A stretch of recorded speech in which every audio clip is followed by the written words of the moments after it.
কে দেখে অবাক হচ্ছে? অবাক অবাক যে মকলেশ, তুমি রমজান মাসে কি করছো? এত ভালো কাজ, কি ব্যাপার?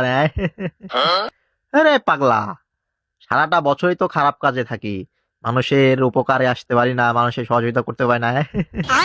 রমজান মাস, রমজান মাস, এটাই তো নেকি কামানোর মাস রে পাগলা।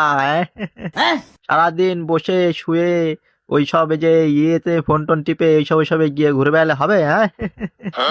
এই একটা মাস নেকি কামাতে হবে নেকি পাগলা। তাই ভাবলাম এই যে আমি আমার বন্ধু সবাই মিলে চেরিতে ডাকছি সবাইকে, চেরিতে। আর মাত্র 1.5 মিনিট বাকি, খাইলে খান না খাইলে নাই, আজান দিলে মুখ উঠ, গাড়ি আমারাই। উঠ উঠ উঠ মকলে চুট, আর মাত্র 1.5 মিনিট বাকি, খাইলে খা না খাইলে নাই। আজান দিলেই বাদ।